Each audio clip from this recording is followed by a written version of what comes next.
মাজারুল ইসলাম, আছেন পাক্ষিক আনন্দ আলোর সম্পাদক ও লেখক রেজানুর রহমান এবং চিত্রশিল্পী সব্যসাচী হাজরা। স্বাগত আপনাদের।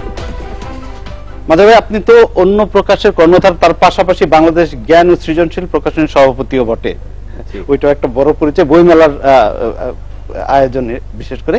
যাক, কথা হচ্ছিল নিরাপত্তা নিয়ে। এবার মেলায় আমরা দেখলাম যে সবকিছু ছাপিয়ে নিরাপত্তা ব্যবস্থাটা অনেক বেশি আলোচিত হচ্ছে, তার সঙ্গত কারণও আছে। আপনারা যারা এই মেলার প্রাণ, মানে প্রকাশকরা, কিভাবে দেখছেন বিষয়টা? নিরাপত্তার বিষয়টা অবশ্যই গুরুত্বপূর্ণ। আমরা মনে করি যে একজন বইপ্রেমী মানুষ বা পাঠক যখন মেলায় আসবে, ডেফিনেটলি তাকে নিরাপদে যেন সে বাড়ি ফিরে যেতে পারে, এটি গুরুত্বপূর্ণ। এই বিষয়টি নিয়ে একাধিক পুলিশের সাথে আমাদের মেলা কমিটির পর্যালোচনা বৈঠক হয়েছে এবং তারা যেটা আমাদেরকে দেখিয়েছে, জানিয়েছে যে গত বছরের তুলনায় এবছর তারা নিরাপত্তা ব্যবস্থা আরো বেশি জোরদার করবে। তো আমরাও সেটা চাই জোরদার হোক, কিন্তু আবার নিরাপত্তা ব্যবস্থার বাড়াবাড়িটা এমন পর্যায়ে যেন না পেয়ে যায় মানুষের মধ্যে যেন একটা ভীতি সঞ্চার না হয়। মানে নিরাপত্তা ব্যবস্থা যেন মানুষকে তার ভিতরে একটা আস্থা তৈরি করে যে সে নিরাপদে মেলায় আসতে পারবে এবং নিরাপদে মেলা থেকে তার পছন্দের লেখকের বইটি কিনে নিয়ে এসে ঘরে ফিরে যেতে পারবে। তো সেই দিক থেকে আমাদের কাছে মনে হচ্ছে যে পরিকল্পনা যা আছে, আমাদেরকে যা বলা হয়েছে, দেখানো হয়েছে, সেগুলো যদি সঠিক বাস্তবায়ন হয় তাহলে আমার ধারণা যে নিরাপত্তা এই কথার প্রসঙ্গে আপনার কাছে যাই যে নিরাপত্তার বাড়াবাড়ি যেন না হয়। আমরা নিরাপত্তা চাই সবাই এবং নিরাপত্তার ব্যবস্থা নেওয়া হোক, সেটাও চাই। আবার মেলার স্বতঃস্ফূর্ততা, মানুষের যে একটা স্বতঃস্ফূর্ত ঢল নামে, সেটাও যেন কোনোভাবে বাধাগ্রস্ত না হয়। এই দুটোর মধ্যে একটা সমন্বয়। আমরা যে প্রসঙ্গটা দিয়ে শুরু করলাম, আমি এইখানে একটা জিনিস বলতে চাই যে বাংলা একাডেমির 21 বই মেলা নিরাপত্তার যত ধরনেরই সংখ্যা থাকুক, যাই থাকুক, আমরা ইতিপূর্বে দেখেছি মানুষের ঢল কখনো থামানো যায় না। মানে চরমতম নিরাপত্তাহীন অবস্থাও মানুষ যেভাবে এসছে সেই জায়গাটা, কিন্তু এত বড় একটা আয়োজন, সেই আয়োজনের মধ্যে নিরাপত্তার জায়গাটা কিন্তু কি হচ্ছে, কি আছে, সেটাও জরুরি ভাবে জানা জরুরি। কিন্তু মাদার সাহেব যে জিনিসটা বললেন, সেটা আমি ভাবতে বলি যে আমি নিরাপত্তার জন্য যে ব্যবস্থাগুলো করেছি সেটা যেন এমন বাড়াবাড়ির পর্যায়ে না যায় যে আমি ভয়ে যেন আবার মেলায় না আসি, সেই পরিবেশটা যেন আমরা তৈরি না করি।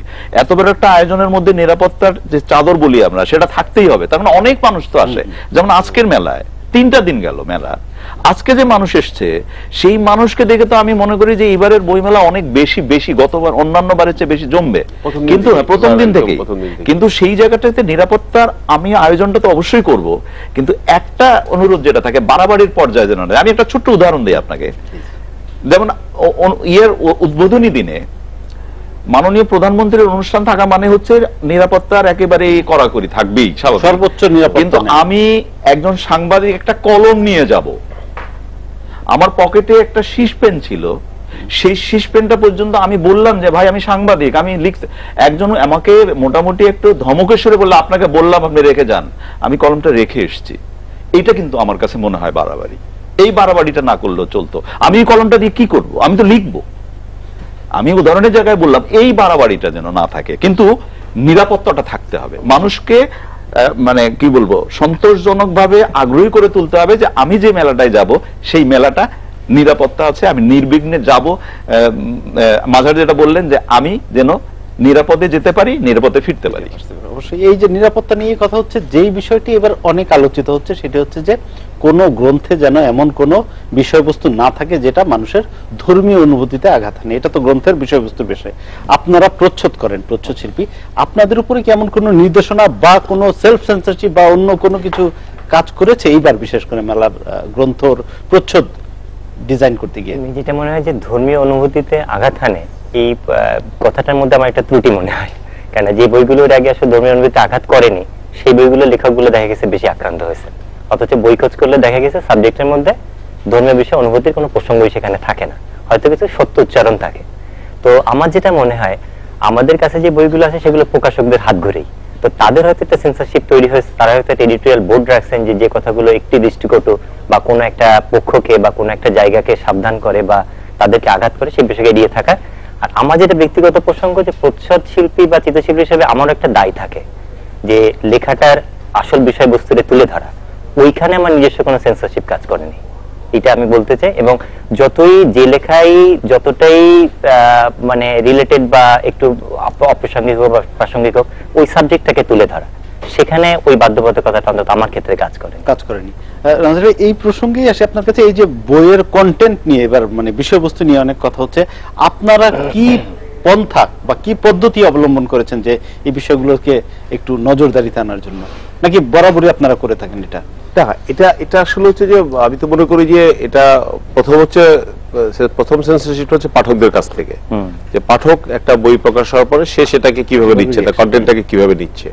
আর আমিও হাজরা ভাইয়ের সাথে একদমই একমত যে এটা শুধু ধর্মীয় অনুভূতি কেন, মানে বই সেন্সরশিপ যদি প্রশ্ন আসে, সেন্সরশিপ বা এডিটিং যখন আমরা করি, যখন প্রকাশকের কাছে পাণ্ডুলিপি আসে, তো সেখানে আমরা যে জিনিসগুলোকে আমরা গুরুত্ব দিই সেটা হচ্ছে যে মানে এমন কোনো কন্টেন্ট থাকা উচিত না যেটা মানুষের মানে জীবনের স্বাভাবিক মানে কাজ মানে স্বাভাবিকতাকে ব্যাহত করে বা মানুষের বোধকে নাড়া দেয় বা কোনো একটা দ্বন্দ্ব সংঘাত হানাহানি সৃষ্টি হতে পারে, কোনো এরকম কোনো কিছু না থাকা উচিত। কিন্তু এইটা কোনো সেন্সরশিপের মধ্যে দিয়ে, বিশেষ করে এবার যে প্রসঙ্গটা আসছে যে পুলিশ তদারকি করবে, তো এটা তো কোনোভাবেই মানে হতে পারে না। আমরা এটা খুব স্ট্রংলি আমরা প্রতিবাদ জানিয়েছি যে না, এরকম কোনো কিছু এটা হতে পারে না, এটা পুলিশের কাজ নয়, পুলিশের দায়িত্বের মধ্যেও পড়ে না। এটা বাংলা একাডেমি বইমেলার একটা নীতিমালা আছে, সেই নীতিমালার মধ্যে একটা পরিষ্কার বলা আছে যে কি ধরনের বই এখানে মানে প্রকাশ করা যাবে না। তো সেটা যদি দেখতেই হয় সেটা বাংলা একাডেমি দেখবে, আমাদের সুশীল সমাজ আছে, প্রকাশক সমিতি আছে, পাঠকরা আছে, তারা দেখবে। তারপরে পুলিশের প্রশ্ন হচ্ছে অনেক পরে, পুলিশ তো নজরদারি করতে পারে না, পুলিশ কোন একটা নজরদারি করতে পারে কিন্তু বইয়ের বিষয়বস্তু নিয়ে তাদের বইয়ের বিষয় নিয়ে এই বিষয়ে আমি আসতাম না। এটা যেটা হলো যে মানে আমি আমার কাছে খুব অবাক লাগছে যে আমি কি লিখবো বা আমার বইয়ের মধ্যে কি থাকবে সেটা যদি বাংলা একাডেমি কর্তৃপক্ষ বা যারা মেলা আয়োজন করেছেন বা সেই সংশ্লিষ্ট মানুষ যদি এটা দেখভাল করেন তাহলে আমার কোনো আপত্তি নাই। আরেকটা ব্যাপারটা হচ্ছে যে আমি আমার কি উদ্দেশ্য আছে সেটাও কিন্তু স্পষ্ট করতে হবে। আমি যদি ইন্টেনশনালি কোনো কিছু করবার চেষ্টা করি সেটাও কিন্তু একটা ব্যাপার হয় যে একটা মেলা যখন হয়, একটা যখন আয়োজন হয়, কিছু নীতিমালা কিন্তু থাকতেই হবে। একটু ইন্টারাপ্ট করে আমি একটু বুঝতে চাচ্ছিলাম মাজার ভাই যেটা বললেন যে পাঠক কি আসলে আলটিমেটলি মানে শেষ পর্যন্ত পাঠক কি ব্যাপারটা জাজ করবে, এখানে এরকম কোন মেকানিজম কি বাংলা একাডেমির আছে যে একজন পাঠক যদি কোনো একটা বইয়ের কন্টেন্ট নিয়ে তার বা বিষয়বস্তু নিয়ে যদি তার অভিযোগ জানায় বা তার অবজারভেশন জানায় সেটাকে অ্যাড্রেস করার কোনো মেকানিজম? এইটা আমার মনে হয় মাঝার ভালো বলতে পারবে, এই জন্য তার কারণ মেলার মানে মাঝার আপনার কাছে প্রশ্নটা এমন কোন আমি একজন পাঠক হিসাবে একটা বইয়ের কোনো কিছু আমার কাছে দৃষ্টিকটু আপত্তিকর বা আমাকে আঘাত করেছে বা আমি অফেন্ডেড হয়েছে, এটা কি বাংলা একাডেমিকে জানানোর কোনো এটা আলাদা করে কোনো ওইভাবে এই ধরনের কোনো কমিটি নাই, কিন্তু একটা মেলা পরিচালনা কমিটি আছে, যে কেউ সেখানে একটা কমপ্লেন করতেই পারে আর কি। হ্যাঁ, এবং সেইটা বাংলা একাডেমি তখনই আমলে নেবে যে যখন এটা সত্যিকার অর্থে এই বইটা কোনো সমস্যা তৈরি করতে পারে, কোনো ধর্ম, গোত্র, বর্ণ মানে শুধু ধর্মীয় না, প্রত্যেকটা ক্ষেত্রেই মানুষ মানে এটা কোনো সমস্যা তৈরি করতে পারে। আবার রেজা ভাইয়ের কাছে যাই এই প্রসঙ্গে। না, বাংলা একাডেমির বইমেলা বা এই ধরনের বইমেলায়, প্রত্যেকটি বইমেলায় আমরা যে মেলাটাকে নিয়ে বেড়ে উঠছি সেই মেলাটার যে নিয়ম নীতিমালা করার চেষ্টা করা হয়েছে বা যেটা নিয়ে এই মেলাটা চলে, আমি মনে করি এই রকমের নীতিমালা অবশ্যই থাকতে হবে। কিন্তু ধর্মীয় আঘাত বা এই বিষয়গুলোর জায়গার যদি কারো কোনো ধরনের মনে হয় যে তিনি এই উদ্দেশ্যপূর্ণভাবে এই বইটা লেখার চেষ্টা করছেন বা এত বড় আয়োজনকে নস্যাৎ করার চেষ্টা করছেন, আমার তো মনে হয় সেটার একটা প্রতিরোধ থাকা উচিত বা সেটা দেখভাল করা উচিত, অবশ্যই করা উচিত। না হলে তো পুরো মেলাটা সেটার ব্যবস্থা মানে সেটার দায়িত্বটা কার? সেই দায়িত্বটা আমার মনে হয় না যে পুলিশের থাকা উচিত। সেটা বই যারা বোঝেন, বই সংশ্লিষ্ট মানুষ যারা, এটা বাংলা একাডেমি দায়িত্ব নিতে অথবা বাংলা একাডেমি কাউকে দায়িত্ব দিতে পারে, কিন্তু আমার তো মনে হয় না যে এটা পুলিশের দায়িত্ব হতে পারে। আমি মনে করি আসলে এটা একদম যে বাংলা একাডেমিরও দায়িত্ব এটা না, এটা আমি মনে করি এটা প্রথম দায়িত্ব হচ্ছে প্রকাশকদের। প্রথম হচ্ছে লেখক যিনি লিখছেন, তারপর হচ্ছে প্রকাশক, তারপর হচ্ছে পাঠক, তারপরে যদি এর মানে কোনো প্রয়োজন পড়ে একটা বিষয় নিয়ে তখন বাংলা একাডেমিতে যেতে পারে। এটা বাংলা একাডেমি এটা আসলে কাজ দায়িত্বের মধ্যে পড়ে না। কিন্তু মাঝে আমি একটা জিনিস জানতে চাই, যেটা হলো যে আজকে যেটা আপনি বললেন যে প্রকাশকের দায়িত্ব হতে পারে, আজকে আমাদের এখানে বইমেলায় প্রতি বছরে প্রায় 3,500 থেকে 4,000 বই বের হয়। সেই বইগুলো কি, আমি জানি না আমার এই প্রশ্নটা করা ঠিক হচ্ছে কিনা, সেই বইগুলো কি বই প্রকাশ হচ্ছে সব প্রকাশকরাই কি এটা ওয়াকেবল বা তারা কি জেনে বুঝে বইটা প্রকাশ করে? মানে সম্পাদনার বিষয়টা আনছেন তো, মানে তারা আগে দেখে নিচ্ছে। এখানে তাহলে একটা কথা পরিষ্কার বলতে হবে, যেমন এবছরের বইমেলায় 329টি প্রকাশনা সংস্থা স্টল বরাদ্দ পেয়েছে। আমাদের যেটা জ্ঞান ও সৃজনশীল প্রকাশক সমিতি, আমাদের সমিতির সদস্য সংখ্যা 161 জন। তাহলে কিন্তু এর প্রায় দ্বিগুণ সংখ্যক প্রকাশক এখানে অংশগ্রহণ করছে, যার মধ্যে একটা বড় অংশ আছে হচ্ছে যাদেরকে বলা হচ্ছে যে সিজনাল প্রকাশক, যাদের নিজস্ব কোনো মানে প্রফেশনাল কোনো সেটআপ নাই, এবং অনেকে আছে যাদের নিজস্ব কোনো বিক্রয় কেন্দ্র নাই, এবং শুধু মেলা আসলে আমরা তাদের চেহারাটা দেখি, যেটা গত এই 29 তারিখে বাংলা একাডেমি বইমেলা উপলক্ষে যে প্রেস কনফারেন্স, সেখানে বাংলা একাডেমি মহাপরিচালক একই কথা বলেছেন। কিভাবে তারা কোন পদ্ধতিতে এখানে ঢুকেছে, স্টল পাচ্ছে, আমরা তাও জানি না। তো আমরা যেটা বলছি যে মানে প্রফেশনাল প্রকাশক যারা, তাদের অবশ্যই একটা এডিটোরিয়াল বোর্ড থাকতে হবে। অনেকের হয়তো নাই, এখনো গড়ে উঠতে তৈরি হয়ে ওঠেনি, কিন্তু সেটা আপনারা মনে করেন যে সেটা আমরা মনে করি অবশ্যই থাকা উচিত। একটা বই অবশ্যই সুসম্পাদিত হয়ে প্রকাশ হওয়া উচিত, যেন তেন ভাবে ভুল বানানে একটা বই প্রকাশ হওয়া উচিত না। বিশেষ করে শিশুদের বইয়ের ক্ষেত্রে তো কোনো অবস্থাতেই না, এরকম অনেক বই বেরোয় শিশুদের আমরা দেখি যে ভুল বানান, ভুল বাক্য গঠন নিয়ে বই প্রকাশিত হচ্ছে, এটা তো কোনো অবস্থাতেই হওয়া উচিত না। হ্যাঁ, আমরা একটা বিরতি নিয়ে আসি, আরো কথা হবে, নিচে একটা বিরতি, সঙ্গে থাকবেন।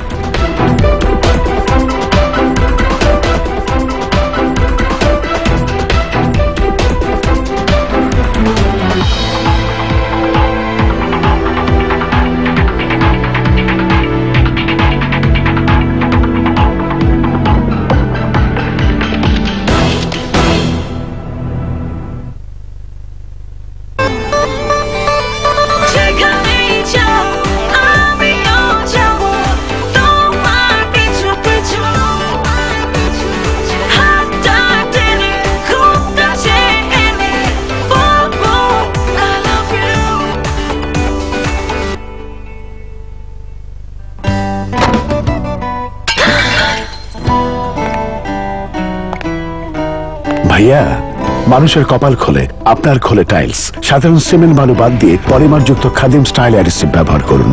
টাইলস ভাঙবেও না, উঠেও আসবে না। খাদিম স্টাইল অ্যাডহেসিভ, যুগের পর যুগ টাইলস থাকবে অটুট।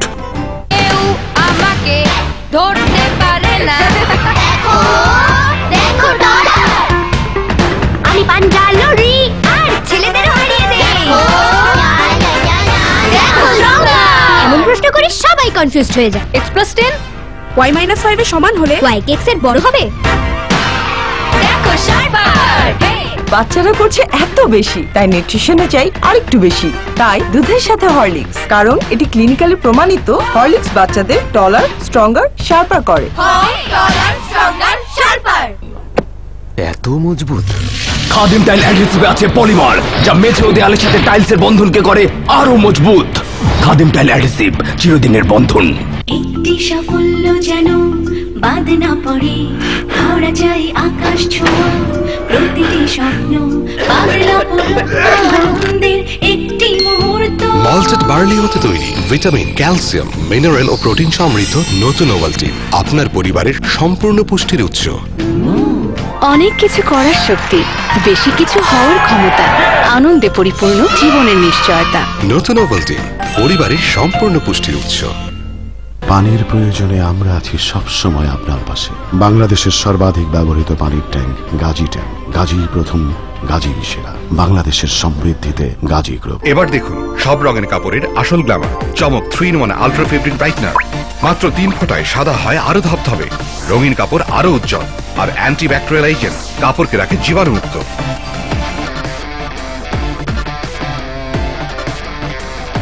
চমক 3-in-1 ultra fabric brightener, the same square quality. অবিশ্বাস্য offer, first wash detergent powder 500 গ্রামের সাথে 100 গ্রাম ফ্রি, বাঁচলো টাকা 10।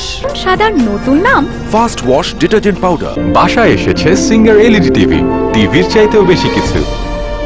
বিশ্ব সেরা টেকনোলজি, 4K এবং ফুল HD রেজুলেশনে সবার জন্য সেরা এলইডি নিয়ে এসেছে সিঙ্গার এলইডি টিভি, সাধ্যের মধ্যে বিশ্বস্ত ইন্টারন্যাশনাল ব্র্যান্ড। আরে টাকা কাটবেন কেন? কি বলেন সদরুল ভাই, আমি নিজে বৈশা থাইকা মাইপা আপনার সুপারভাইজারে সবকিছু বুঝাই দিয়ে আসছি, তারপর টাকা কাটবেন? ভাই আমি ছোটখাটো ব্যবসায়ী ভাই। না না, আপনি এটা করতে পারেন না ভাই। আরে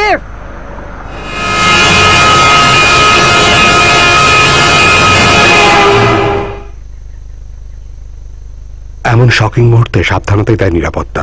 ভূমিকম্পে স্থাপনা নিরাপত্তায় ব্যবহার করুন অ্যান্টি শক শক্তি সম্পন্ন RSRM এক্সপার্ট TMT বার।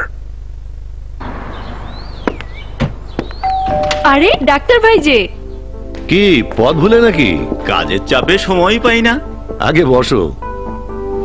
ইঞ্জিনিয়ার শোনো, ক্লিনিকের কাজটা ধরেছি। সিমেন্ট কোনটা নিচ্ছ? একটা নিলেই হলো, সবই তো এক। হলেও তফাৎ কিন্তু অনেক। মানে শোনো ডাক্তার, রড বাড়ির হাড় হলে কংক্রিট হচ্ছে মাংসপেশি, আর কংক্রিটের মান নির্ভর করে ভালো সিমেন্টের উপর। তাই অবশ্যই নেবে বসুন্ধরা সিমেন্ট। জার্মান ভিআরএম প্রযুক্তিতে তৈরি সূক্ষ্ম দানার সবচেয়ে শক্তিশালী সিমেন্ট। এ কারণেই তো তুমি বিল্ডিং এর ডাক্তার। বসুন্ধরা সিমেন্ট, প্রজন্মের বন্ধন। দুটি রড দেখতে একই হলেও মানের তফাৎ আকাশ পাতাল। বাংলাদেশে অধিকাংশ রড তৈরি হয় পুরনো প্রযুক্তির ইন্ডাকশন ফার্নেসে। এসব রডের ভেতরে খাদ ও অন্যান্য অপদ্রব্য বিভিন্ন অংশে ছড়িয়ে থাকে। ইন্ডাকশন ফার্নেসে পরিশোধন সম্ভব নয় বলে তৈরি রড কখনই ভূমিকম্প সহনীয় হয় না। বাংলাদেশে একমাত্র একেএস এ রয়েছে ইলেকট্রিক আর্ক ফার্নেস পরিশোধন ব্যবস্থা। 100% পরিশোধনের পর টিএমটি প্রযুক্তিতে তৈরি হয় একেএস। নিখাদ একেএস টিএমটি বাড়ি আপনার স্থাপনাকে দিতে পারে সর্বোচ্চ সুরক্ষা। একেএস। বন্ধু ভাই, পিভিসি পাইপ কোনটা কিনবো? গাজী পিভিসি পাইপ লও। বাজারে আসার পর থেকে খালি গাজী আর গাজী। কিন্তু কয়দিন আর টিকবো? অবশ্যই টিকবো। গাজীর পণ্য 20 বছর ধরে কোয়ালিটিতে সেরা। সর্বোৎকৃষ্ট কাঁচামালে তৈরি গাজী পিভিসি পাইপ, আগাগোড়া মজবুত, বাংলাদেশের সেরা পাইপ। গাজী প্রথম, গাজী সেরা। গাজী গ্রুপ। মুহূর্তগুলো মিলে আমাদের এই জীবন, পাশে থাকি জীবনে প্রতিদিন প্রতি মুহূর্তে জীবাণুমুক্ত থাকার কন্ট্রোল হাতে রাখি বলেই আমরা নিশ্চিন্ত। Savlon complete family protection. Pimples যেভাবেই অ্যাটাক করুক না কেন, I am ready to fight. Garnier Men AcnoFight face wash প্রথম ওয়াশ থেকেই পিম্পলসের 6টি লক্ষণের সঙ্গে লড়ে। Hit pimples for a 6। বেছে নিন Garnier Men AcnoFight face wash. যে কোনো ত্বকের প্রয়োজনে গার্নিয়ার মেন ফেস ওয়াশের সম্পূর্ণ রেঞ্জ এখন আপনার কাছের দোকানে। Sharing, browsing, jolly anything. যত বেশি বন্ধু তত happening. Upload, download, পুরো full on. Madness the fire, jolly on. Booty booty নে, আছে কোটি দোস্ত, তুমি আসলে অনেক বন্ধু আর বেশি শেয়ারিং এর জন্য জয়েন করো ইয়োলো সার্কেলে। 75 টাকায় 1 জিবি ইন্টারনেট আর ইয়োলো সার্কেলে 25 পয়সা মিনিট।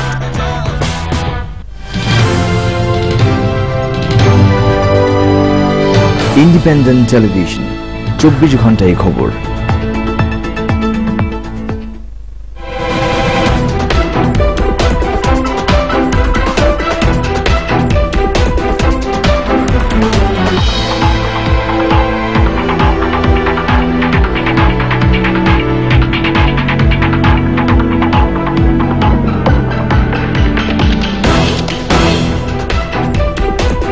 বিরতির পর ফিরে এলাম ডেডলাইন ঢাকায়। কথা হচ্ছিল শিশুতোষ বই নিয়ে। একটা কথা প্রায় শুনি, মানে শিশুদের অভিভাবকদের কাছ থেকে, বা আমরাও দেখি যে আমাদের দেশের শিশুতোষ বইগুলোর ইলাস্ট্রেশন বা ছবি বা কি বলবো সামগ্রিক উপস্থাপন অতটা আকর্ষণীয় হয় না। বিজ্ঞানের বইয়ের ক্ষেত্রে এটা সত্যি। কেন, এটা কি কারণ? আমার ব্যক্তিগতভাবে যেটা মনে হয়, এমনি তো শিশুতোষ লেখকের সংখ্যা একটু সীমিত, তবে এক সময় বাংলাদেশে কিন্তু অসংখ্য সুন্দর ইলাস্ট্রেশন সহ বই আমরাই ছোটবেলাতে পাইছি। একটা বড় ঘাটতি আছে যে আমাদের দেশে ইলাস্ট্রেশন শিল্পী তৈরি হওয়ার ক্ষেত্রে। যেমন ধরেন কায়েম স্যার নেই, এই 2 বছর হচ্ছে, তো আমরা কিন্তু তার ঘাটতিটা টের পাচ্ছি। অথচ আমাদের এত বড় ইনস্টিটিউট, চারুকলা ইনস্টিটিউট, গ্রাফিক ডিজাইন ডিপার্টমেন্টে কায়েম স্যারের নামে একটা সাবজেক্ট হইতে পারতো, যে সেই একমাত্র শেষ মানুষ চেষ্টা করছিল যে বাংলাদেশের ঘরানাকে ধরে কিভাবে ওই টাইপোগ্রাফি, ওই রং, ওই কালার স্কিম ব্যবহার করে কভার করা যায়। যাই হোক, যে কথা হচ্ছিল শিশুতোষ বইয়ের একটা ঘাটতি আমি প্রকাশকদের ক্ষেত্রে দেখছি, তারা এই বইগুলো বের করতে চায় না, যে ব্যয়বহুল হয়ে যায়। আবার এগুলো যে একেবারেই বিপণন নেই তা না। আর বাচ্চাদের ক্ষেত্রে যেটা হয় কি, এখন সমস্ত বাচ্চারাতে দেখবেন যে ট্যাব। বাবা মাদের প্রতিও আমার একটা আবেদন বা এক ধরনের নিবেদন আছে যে শিশুদেরকে একটু বইয়ের প্রতি আকর্ষণ করা। আমরা কিন্তু ছোটবেলায় হাশেম খানের 1 রঙের ইলাস্ট্রেশন দেখছি, আমরা ওই 1 রঙের মধ্যেই ষড়ঋতু খুঁজে পাইছি। তখন এত বাইরের ঝকমকে জিনিস ছিল না, কিন্তু একটা শিশুকে বোঝাতে হবে যেটা তোমার দেশের বই, তোমার পরিবেশ, তোমার পরিস্থিতি, তোমার লিমিটেশন অনুযায়ী বইটা বের করা। আর প্রকাশকদের ক্ষেত্রে যেটা বলা, যে মাজার ভাই বা রেজাল ভাই আছেন, যে একটু সাবসিডি দিয়ে শিশুদের জন্য মানে একটু কম লাভ করলেও আপনার কাছে আসবো আমি, যে বই নিয়ে একটা সবসময় কথা চলে যে দামের বিষয়টা, যে কিভাবে আরেকটু আপনারা কি কখনো চিন্তা করেছেন বা এটা নিয়ে আপনাদের বিবেচনায় আছে বিষয়টা? যে আমরা আসলে হচ্ছে যে আমি মনে করি যে বাংলাদেশে বইয়ের দাম পৃথিবীর যে কোনো দেশের বইয়ের দাম বইয়ের থেকে অনেক কম, বইয়ের মূল্য থেকে অনেক কম প্রাইসে কিন্তু আমরা বই প্রাইসিং করি।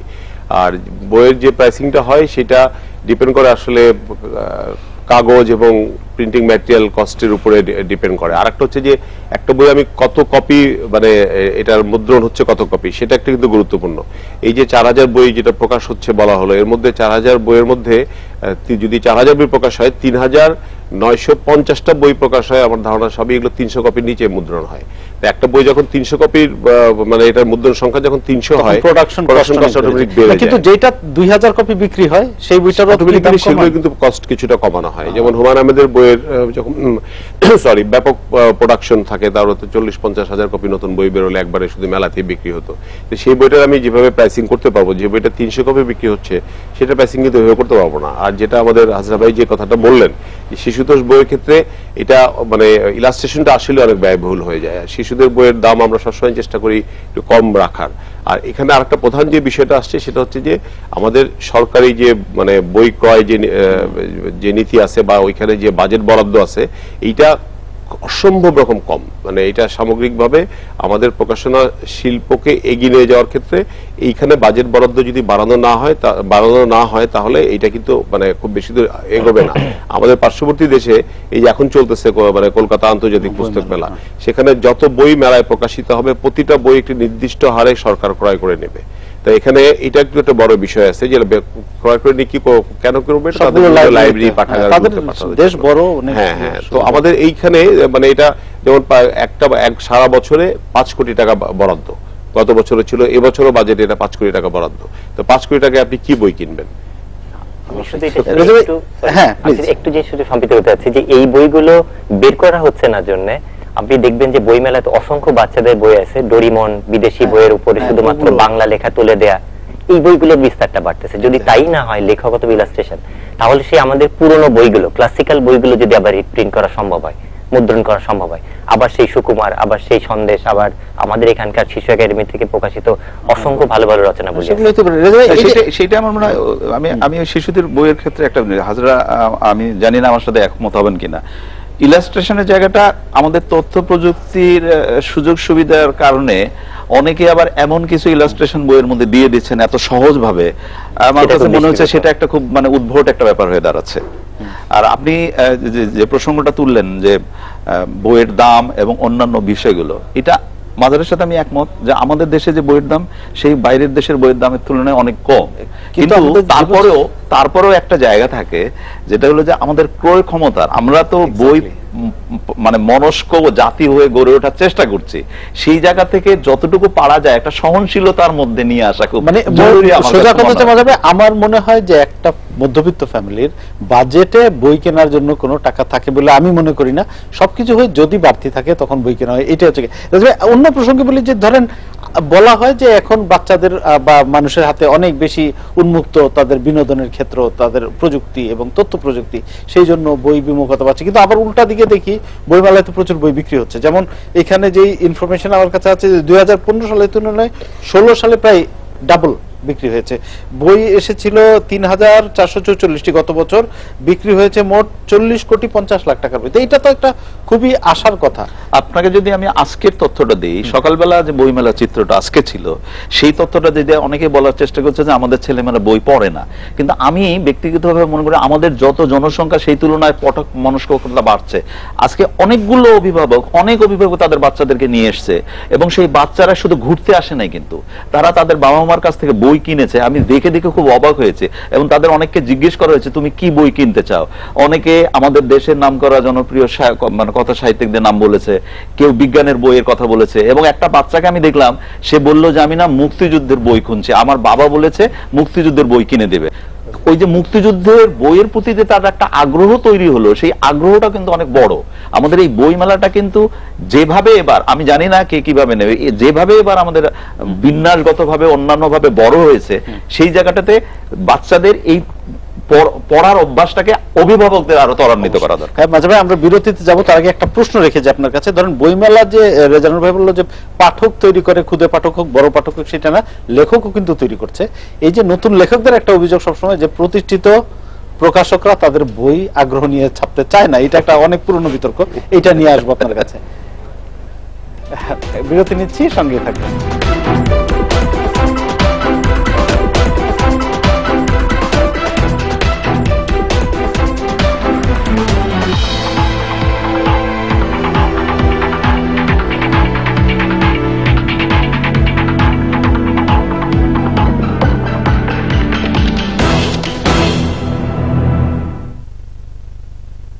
বুটিক খোলার জন্য আর অপেক্ষা করতে পারছি না, মাত্র 1 সপ্তাহের মধ্যে। কিন্তু এই ডাল স্কিন আর ডার্ক স্পট গুলো? Act fast with Garnier White Complete Speed White Cream, Pure Lemon Extract আর Speed White Serum সহ। এটা ডার্ক স্পট গুলো কমায় আর রোদ থেকে প্রোটেকশন দেয় 3 গুণ পর্যন্ত বেশি ফর্সা ভাব মাত্র 7 দিনে। Garnier White Complete Speed White Cream। আরো কার্যকর ফলাফলের জন্য সাথে নিন Garnier White Complete Fairness Face Wash। Dhaka international university, উন্নত কেরিয়ার, উচ্চশিক্ষা নির্ভরযোগ্য বিদ্যাপীঠ। ব্যবসায় প্রশাসন, আইন, ফার্মেসি, ইংরেজি, computer science, electrical, electronics and telecommunication সহ বিভিন্ন বিষয়ে অধ্যয়ন করে আপনিও করতে পারেন আকর্ষণীয় কেরিয়ার। দক্ষ ও অভিজ্ঞ শিক্ষকদের তত্ত্বাবধান ছাড়াও ডিআইইউতে রয়েছে সমৃদ্ধ ল্যাব ও লাইব্রেরি। 19 বছর ধরে উচ্চশিক্ষা প্রসারে এগিয়ে চলছে ঢাকা ইন্টারন্যাশনাল ইউনিভার্সিটি। কেউ খোঁজে পথের দিশা, কেউ এ পথেই খুঁজে পায় নিজেকে। পথের জন্মই তো চলার জন্য, এই পথ চলা হোক নিরাপদ গাজী টায়ারের সাথে। অবিশ্বাস্য offer, first wash detergent powder 500 গ্রামের সাথে 100 গ্রাম ফ্রি, বাঁচলো টাকা 10। ঠান্ডা, গরম, টক বা মিষ্টি খেলে দাঁতে যে তীক্ষ্ণ শিরশির অনুভূতি হয় সেটাই সেন্সিটিভিটি। সেন্সোডাইন দাঁতের ঠিক গভীরে প্রবেশ করে নার্ভকে আরাম দেয়। আমি নিজেও সেন্সোডাইন ব্যবহার করি। স্মৃতির রঙে হারা জীবন, রাঙাও জীবন ইচ্ছে মতো। রং মানে জীবনের উচ্ছ্বাস, রং মানে স্মৃতির আকাশ। জীবনের সেই রংগুলো রবিএল এক পেইন্টের ম্যাজিক্যাল টাচে বছরের পর বছর ঘিরে থাকে আপনাকে। রবিএল এক, রাঙাও জীবন ইচ্ছে মতন। মুখে যখন পাকা আমের ঘ্রাণ, তখন মৌমাছির কি দোষ? আমরস ক্যান্ডি, স্বাদে ঘ্রাণে পাকা ফজলি আমের টসটসা টেস্ট। আমরস ক্যান্ডি, গাছে পাখি প্যাকে থাকে। আরে ডাক্তার ভাই যে, কি পথ ভুলে নাকি? কাজের চাপে সময়ই পাই না। আগে বসো। ইঞ্জিনিয়ার শোনো, ক্লিনিকের কাজটা ধরেছি। সিমেন্ট কোনটা নিচ্ছ? একটা নিলেই হলো, সবই তো এক। হলেও তফাৎ কিন্তু অনেক। মানে? শোনো ডাক্তার, রড বাড়ির হাড় হলে কংক্রিট হচ্ছে মাংসপেশি, আর কংক্রিটের মান নির্ভর করে ভালো সিমেন্টের উপর। তাই অবশ্যই নেবে বসুন্ধরা সিমেন্ট। জার্মান ভিআরএম প্রযুক্তিতে তৈরি সূক্ষ্ম দানার সবচেয়ে শক্তিশালী সিমেন্ট। এ কারণেই তো তুমি বিল্ডিং এর ডাক্তার। বসুন্ধরা সিমেন্ট, প্রজন্মের বন্ধন। সেই স্বপ্নের সিঁড়িতে রাখবো আকাশে হাত, বুকে নিয়ে প্রত্যয় পাল্টে দেব দিন, পাল্টে দেব রাত। দেখো আকাশটা সীমাহীন। Nasir glass, reflection of life. একটি সাফল্য যেন বাদ না পড়ে, ধরা যায় আকাশ ছোঁয়া প্রতিটি স্বপ্ন, পাগলা আনন্দের একটি মুহূর্ত। মল্টেড বার্লি হতে তৈরি ভিটামিন, ক্যালসিয়াম, মিনারেল ও প্রোটিন সমৃদ্ধ নতুন ওভালটিন, আপনার পরিবারের সম্পূর্ণ পুষ্টির উৎস। অনেক কিছু করার শক্তি, বেশি কিছু হওয়ার ক্ষমতা, আনন্দে পরিপূর্ণ জীবনের নিশ্চয়তা। নতুন ওভালটিন, পরিবারের সম্পূর্ণ পুষ্টির উৎস। মুখে যখন পাকা আমের ঘ্রাণ, তখন মৌমাছির কি দোষ? আমরস ক্যান্ডি, স্বাদে ঘ্রাণে পাকা ফজলি আমের টসটসা টেস্ট। আমরস ক্যান্ডি, গাছে পাখি প্যাকে থাকে। গাজী টিউবওয়েল, মাটির গভীর থেকে পানি তুলে আনে। পানি পাইতে আর ঘাম জড়াইতে হইব না, একটু চাপে অনেক পানি। গাজী গ্রুপ। স্যান্ডেলিনা মানে বিশ্বের সেরা স্যান্ডেলউড এক্সট্র্যাক্টের সর্বোচ্চ নিশ্চয়তা। আর স্যান্ডেলিনা এখন আরো একটি নতুন রূপে, খাঁটি চন্দন এবং গার্ডেন ফ্রেশ গোলাপের সুগন্ধে। Sandelina sandal and rose. Sandelina soap, রূপচর্চায় আভিজাত্য।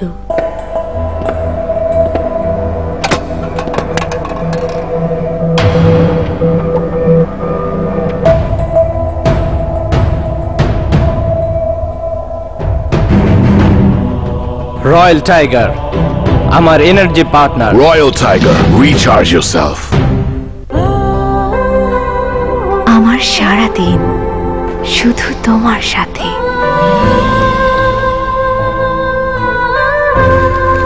তোমার ডিজাইন, তোমার সৌন্দর্য,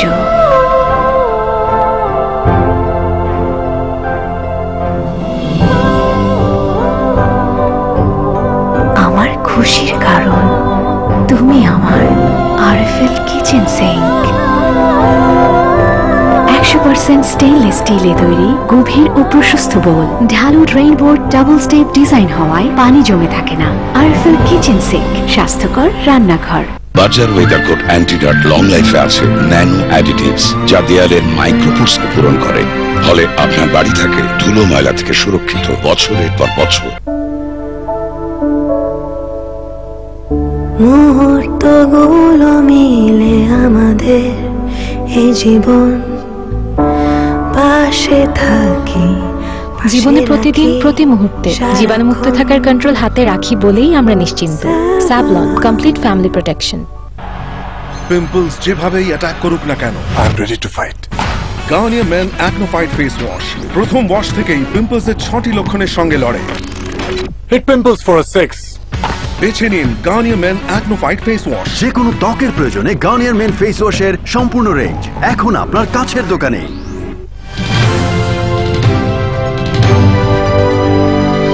ইন্ডিপেন্ডেন্ট টেলিভিশন, 24 ঘন্টায় খবর।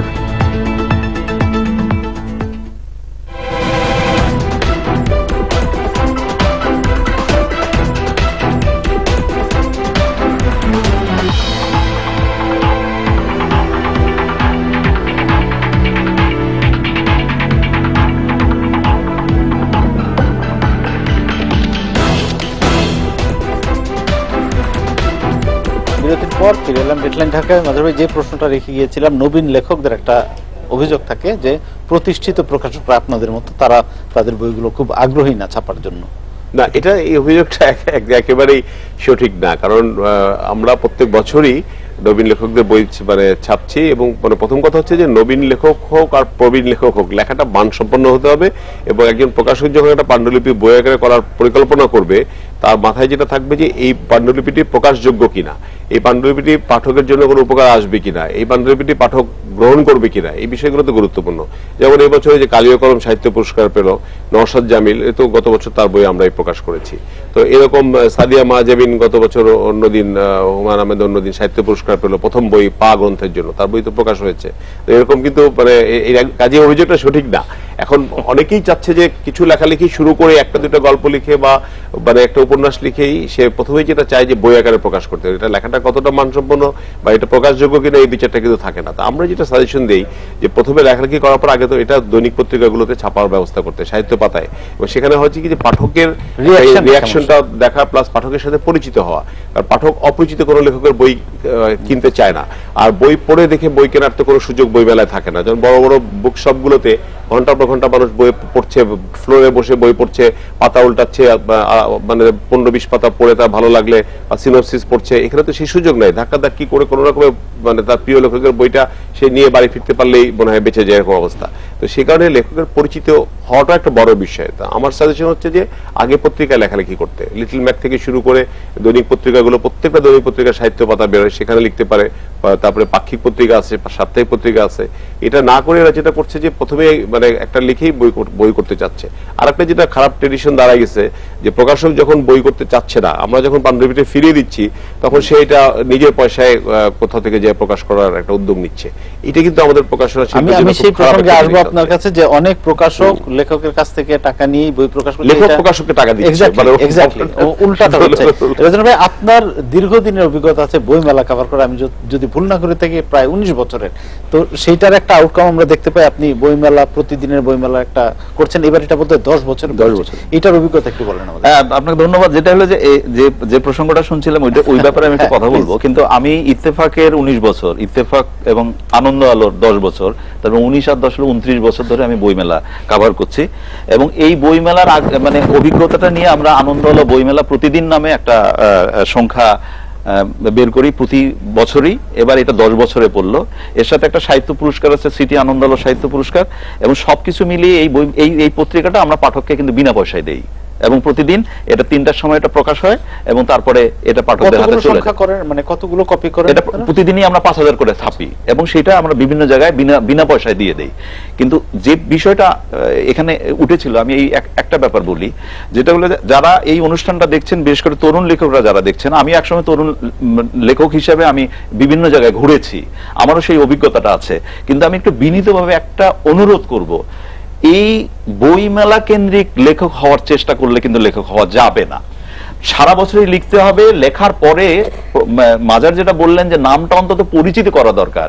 আমার বইটা, আমি যেমন নিজে মনে করি যে বইটা আমি বের করব, আমার বই পাঠক কিনবে, তাহলে আমি বইটা বের করব।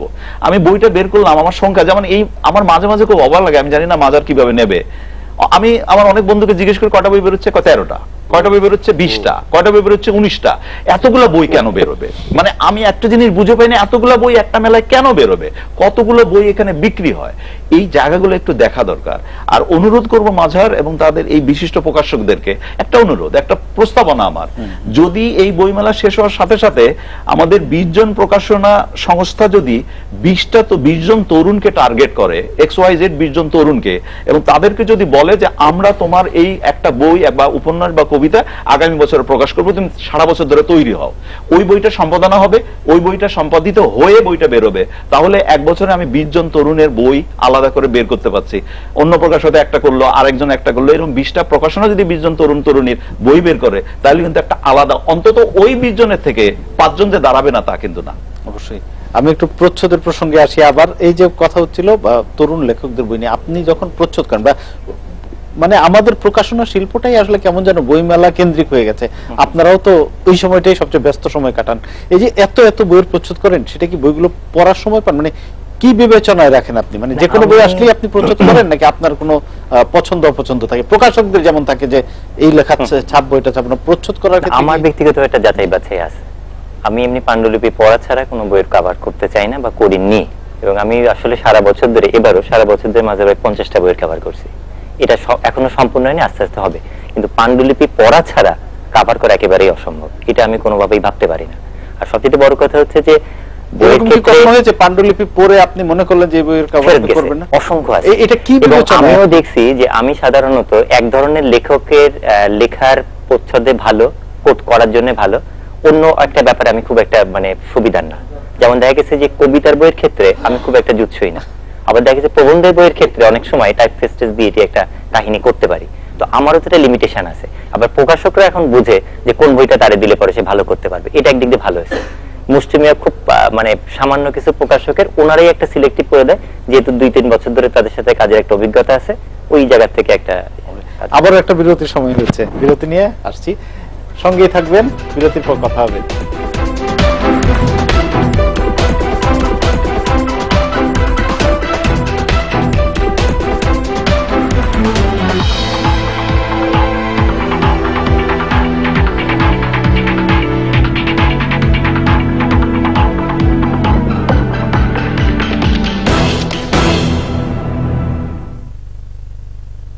এসিআই নিয়ে এলো সুপ্রিম ওয়াশিং পাউডার, কাপড়কে করে চোখ ধাঁধানো পরিষ্কার, আর শক্তিশালী অ্যান্টিব্যাকটেরিয়াল টিনাসিল ধ্বংস করে সব জীবাণু। সুপ্রিম ওয়াশিং পাউডার শুধু পরিষ্কারই নয়, কাপড় হবে জীবাণুমুক্ত। ঢাকা ইন্টারন্যাশনাল ইউনিভার্সিটি, উন্নত কেরিয়ার, উচ্চশিক্ষা নির্ভরযোগ্য বিদ্যাপীঠ, ব্যবসায় প্রশাসন, আইন, ফার্মেসি, ইংরেজি, computer science, electrical, electronics and telecommunication সহ বিভিন্ন বিষয়ে অধ্যয়ন করে আপনিও করতে পারেন আকর্ষণীয় কেরিয়ার। দক্ষ ও অভিজ্ঞ শিক্ষকদের তত্ত্বাবধান ছাড়াও ডিআইইউতে রয়েছে সমৃদ্ধ ল্যাব ও লাইব্রেরি। 19 বছর ধরে উচ্চশিক্ষা প্রসারে এগিয়ে চলছে ঢাকা ইন্টারন্যাশনাল ইউনিভার্সিটি। স্মৃতির রঙে হারা জীবন ইচ্ছে মতো। রং মানে জীবনের উচ্ছ্বাস, রং মানে স্মৃতির আকাশ।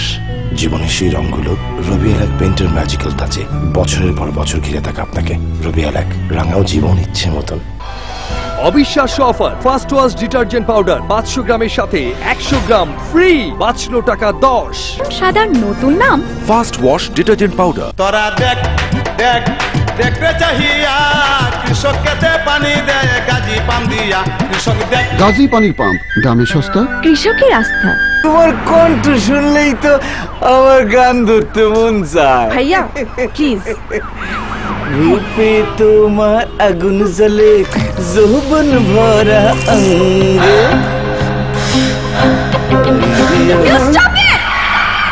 সোজা হয়ে বসেন, ভদ্রভাবে বসেন। সরি আপু। সরি আপু। ঝালে কাজ হয়, রুচি ঝাল চানাচুর, ঝালেই জাদু। মুখে যখন পাকা আমের ঘ্রাণ তখন মৌমাছির কি দোষ? আমরস ক্যান্ডি, স্বাদে ঘ্রাণে পাকা ফজলি আমের টসটসা টেস্ট। আমরস ক্যান্ডি, গাছে পাখি প্যাকে থাকে।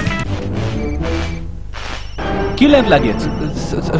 আর দেরি নয়, নিয়ে আসুন Nasir energy saving lamp. Nasir energy saving lamp দেয় সঠিক এবং উজ্জ্বল আলো।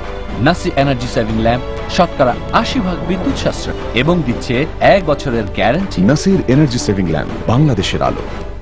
Customers are getting free home delivery, free installations, EMI facilities, product warranty. In short, we have everything to make your life easy. 100% secure online shopping experience at RRM Electronics World Limited. আমার boutique খোলার জন্য আর অপেক্ষা করতে পারছি না, মাত্র 1 সপ্তাহের মধ্যে। কিন্তু এই ডাল স্কিন আর ডার্ক স্পট গুলো। Act fast with Garnier white complete speed white cream, pure lemon extract আর স্পিড হোয়াইট সিরাম সহ। এটা ডার্ক স্পট গুলো কমায় আর রোদ থেকে প্রোটেকশন দেয়। 3 গুণ পর্যন্ত বেশি ফর্সা ভাব মাত্র 7 দিনে। Garnier white complete speed white cream. আরো কার্যকর ফলাফলের জন্য সাথে নিন Garnier white complete fairness face wash. এবার দেখুন সব রঙের কাপড়ের আসল গ্ল্যামার। চমক 3-in-1 আলট্রা ফেব্রিক ব্রাইটনার। মাত্র 3 ফোঁটায় সাদা হয় আরো ধবধবে, রঙিন কাপড় আরো উজ্জ্বল, আর অ্যান্টি ব্যাকটেরিয়াল এজেন্ট কাপড়কে রাখে জীবাণুমুক্ত।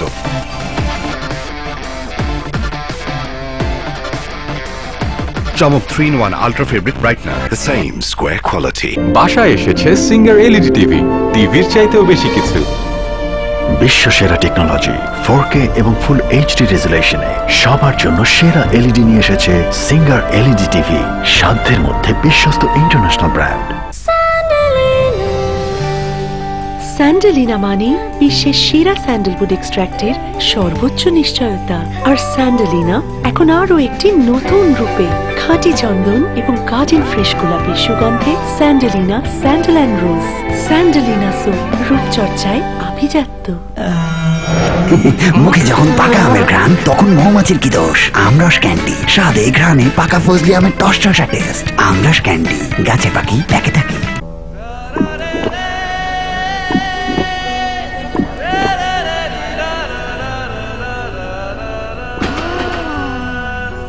ভালো লাগা যা কিছু পরোয়া না করে, বেপরোয়া সাদে মাতো এ জীবন ভরে।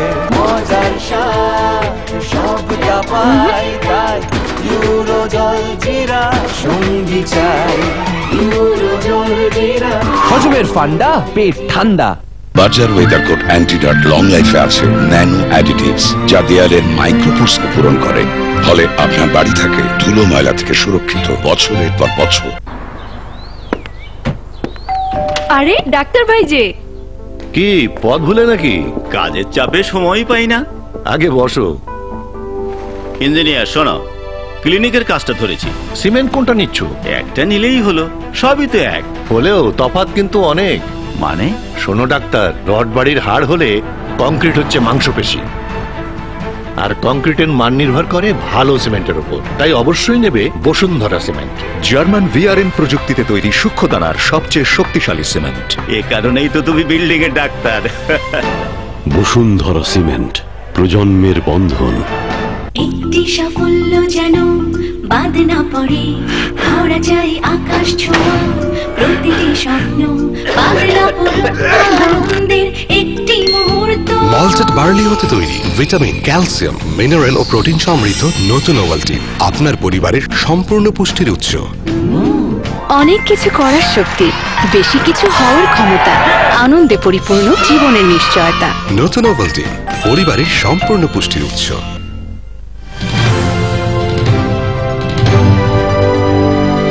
ইন্ডিপেন্ডেন্ট টেলিভিশন, 24 ঘন্টায় খবর।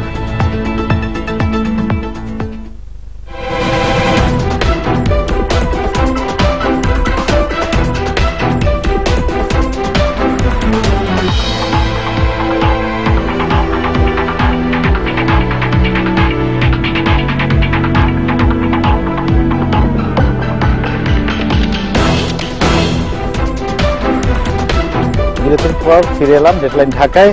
এজন্য ভাই, এই যে মেলার কথা হচ্ছিল, আমাদের প্রকাশনা শিল্পটা মূলত একদম মেলা কেন্দ্রিক হয়ে গেছে, মানে মেলা আসলেই আমরা এত বই প্রকাশ হতে দেখি, এটা কিভাবে দেখছেন আপনি? মানে সারা বছর হয় না?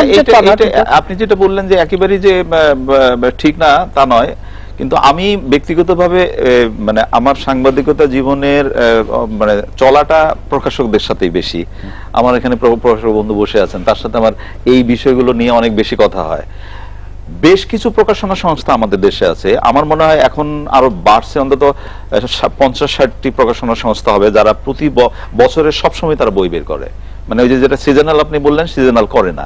কিন্তু এইটা আমার কাছে যে প্রশ্নটা আপনি তুললেন, এটা আমার কাছেও মাঝে মাঝে মনে হয়, এই যে সিজনাল প্রকাশক বেরোয়, বইমেলা কেন্দ্রিক বই বের করে, এইটার ভবিষ্যৎটা কি আমি ঠিক জানি না। যদি প্রকাশনাটাকে ধরতেই হয়, অনেক তরুণকে আমি দেখি এই সময় প্রকাশনা বই নিয়ে আসে, এবং এটাকে যদি ধরতে হয় তাহলে না একটা টার্গেট তাদের থাকা দরকার, যে আমি প্রকাশনা ব্যবসায় কেন এসেছি, আমি কি শুধু ব্যবসা করার জন্য এসেছি, নাকি আমি বইয়ের প্রমোশন করার জন্য আসছি, নাকি আমি এখানে একটা ভূমিকা নিতে আসছি। ব্যবসার পাশাপাশি কিন্তু সামাজিক একটা ভূমিকাও নেওয়া যায়, যেটা আমাদের বড় বড় প্রকাশনাগুলো করছে। সেই জায়গাটা বোধ করি খুব জরুরি। কিন্তু আসার কথা, যখন অনেকগুলো মানুষ একসাথে হয়, অনেকগুলো স্বপ্ন তৈরি হয়, সেই স্বপ্নটা কিন্তু মেলা প্রতি বছর তৈরি করে দিচ্ছে। ওখান থেকে ওই 100 জনের মধ্যে যে 5 জন তৈরি হচ্ছে না তা কিন্তু না, এইভাবে তৈরি হবে। অবশ্যই এই যে মানে আমাদের প্রকাশনা শিল্পটা একটা শিল্প হিসেবেই দাঁড়িয়েছে, তার পাশাপাশি প্রচ্ছদ যারা করেন আপনারা, এটাও কি পেশাদারিত্বের জায়গায় কতটুকু গিয়েছে? এখন বর্তমান সময়ে একটা পেশাদার জায়গা তৈরি হয়েছে, কিন্তু এটাও সত্যি যে প্রচ্ছদ শিল্পী যেভাবে বইয়ের সংখ্যা বাড়ছে বা লেখকের সংখ্যা বাড়ছে, সে অনুযায়ী প্রচ্ছদ শিল্পী বাড়েনি। সংকটটা কোথায়? সংকটটা হচ্ছে আমাদের এখানে মানে ডিজাইন ইনস্টিটিউটের একটা লিমিটেশন থেকে যায়, যে সেখান থেকে কাভার ডিজাইনের উপর কি ধরনের মানে জ্ঞান দেয়া হচ্ছে বা তারা কাভার ডিজাইনে কতটা আসবে। আবার প্রকাশকদের ক্ষেত্রে একটা লিমিটেশন আছে, যে আমি জানি না অন্তত প্রত্যেকটা প্রকাশকের ওখানে যেমন এডিটোরিয়াল বোর্ড থাকে, ঠিক সে কি একইভাবে প্রকাশকদের ওখানে একজন শিল্প নির্দেশক থাকা উচিত, যে বইটার গুণগত মান এই জায়গাগুলো দেখবে। আমরা প্রথম আলোচনাতে সেন্সরের ব্যাপারটা আলোচনা করতেছিলাম, যে ভাষার জন্য আমরা জীবন দিছি, সেই ভাষার লেখকের লেখা সেন্সর হবে, এটা ভাবতে অবাক লাগে। বরঞ্চ আমরা চেষ্টা করতে পারি যে আমাদের বই মেলাতে কিভাবে নির্ভুল বানানে বই আসতে পারে, মেলাটাকে কোনো বিষয়ভিত্তিক ভাবে করা যায় কিনা, কতটা গুছিয়ে করা যায়। এই যে আমরা এতক্ষণ আলোচনা করতেছি, কথা হচ্ছিল, এই প্রতিবার বই মেলা করা হয়, কতজন নতুন লেখক আসে, কতগুলো ভালো প্রচ্ছদ হয়, কতগুলো ভালো বই হাতে পাই, মেলার অর্জন কি? আমি যদি এবারের মেলাকে গতবারের সাথে তুলনা করি, আমার কাছে খুব একটা পার্থক্য তৈরি হয় না, একই মেলা, অর্জনটা কি? ওই জায়গাগুলোকে আমার মনে হয় অনেক বেশি। সেই জায়গাতেই আসছে নজর ভাই, এই যে এইবারের মেলার সামগ্রিক ব্যবস্থাপনা, তারপর সব্যসাচী যাত্রা যেই প্রশ্নটা রেখে গেলেন, সেটার বিষয়ে আপনার জানতে চাই। প্রথমে আমি ওনার প্রশ্নটা এটা খুবই গুরুত্বপূর্ণ একটা কথা উনি বলেছেন, যে আসলে একটা থিমেটিক যদি আমরা চিন্তা করি মেলাটাকে, যে আমরা এই থিম ধরে এবছর আমরা কাজ করব, এবং এই মেলা থেকে আমাদের আউটকামটা কি, যে কতজন মানে আমরা সত্যিকার অর্থে কতজন লেখক আমরা তৈরি করতে পারছি, বা কতজন লেখককে পাঠকের কাছে আমরা পরিচিত করাতে পারছি, এই বিষয়গুলো নিয়ে আসলে অনেক কিছু ভাববার আছে আর কি। আর মেলার সার্বিক ব্যবস্থাপনা, যেটা আমি বলবো যে এটা সরোয়ার্দী উদ্যানে এবার ৪র্থ বছরের আয়োজন, তো মেলাটা প্রতি বছরই বড় হচ্ছে, বড় হতে হতে একটা বড় জায়গায় চলে এসছে। কিন্তু এখানে আমি যেটা শুরুতে একবার বলেছিলাম, যে সিজনাল প্রকাশক অনেক ঢুকে গেছে, ঢুকে যায়, কিন্তু মেলাটা অহেতুকই আসলে একটু বড় হয়ে গেছে। এই প্রসঙ্গে আমি একটু বলে যাই, একটু কথাটা তুলেছিলাম যে অনেক প্রকাশক আছেন যারা লেখকের কাছ থেকে টাকা নিয়ে তার বইটা ছাপেন, নো ম্যাটার হোয়াট, মানে বইটার সারবস্তু কি আছে সেটা বিবেচনায় না রেখে। এটা কি আপনার সামগ্রিক প্রকাশনা শিল্পকে প্রশ্নবিদ্ধ করে না কোনো? না, অবশ্যই আমি মনে করি তো এটা অবশ্যই করে, এবং এটা ওই যে এখানেও আমি বলবো যে যারা সত্যি করতে প্রফেশনাল প্রকাশক তারা কিন্তু এই কাজটা করছে না। এখানে প্রকাশকদের তো আবার অনেকগুলো ধরন আছে আর কি, তো এটা হচ্ছে কিছু মানে, তো এটা আমি মনে করি এটা সার্বিকভাবে এটা খুবই একটা খারাপ জিনিস হচ্ছে, এবং সেক্ষেত্রে মানে যেন ভাবে একটা বই বেরিয়ে যাচ্ছে, ভুল বানান, ভুল মানে কোনো এডিটিং নাই, ভুল বাক্য গঠন, এবং আলটিমেটলি কি ছাপা হচ্ছে, কি লেখা আছে ওর মধ্যে প্রকাশক নিজেও দেখছে না, আর লেখক কি লিখেছে সে নিজেও বোঝে না। নিজেও যদি বুঝতো তাহলে বই কেন প্রকাশ হতো না আর কি, ঠিক আছে। তো এর বাইরে যেটা মেলা ব্যবস্থাপনা নিয়ে যেটা আমরা বলছিলাম, যে অন্যান্য বছরের তুলনায় এবছর মেলার যে স্টল বিন্যাস বা যথেষ্ট সুন্দর, কিছু ত্রুটি আছে এবং এটা থাকবেই, হয়তো মানে এত বড় একটা আয়োজনের মধ্যে কিছু ত্রুটি থাকবে, সার্বিকভাবে মানে সুন্দর। কিন্তু এখানে দুটো জিনিস আছে, মেলার একটা নান্দনিক একটা বিষয় আছে। নান্দনিক বিষয়টা যে ইভেন্ট ম্যানেজমেন্ট কোম্পানিকে দায়িত্ব দেওয়া হয়েছিল, তারা আমি মনে করি তারা এখানে মানে 100% তারা এখানে ফেল করেছে।